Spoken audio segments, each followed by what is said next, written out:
As a sports person, your day-to-day life is quite routine, but you try and make it as fun as possible. So for me, I like to wake up and make myself a cup of tea in the morning, just to stretch my legs and get ready for the day. A little bit of stretching and mobility, which I think is really important.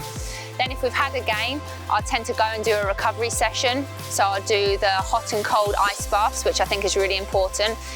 Go on the bike for maybe 15-20 minutes just to loosen off. Lots of stretching and mobility work.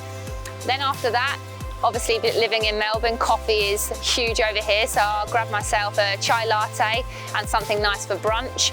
Then I'll probably head over to see my physio at the club to get some extra work on the areas that need working on. Massage for me is key. It's really important that you loosen off all those muscles ready for the next game to be prepared as you can be.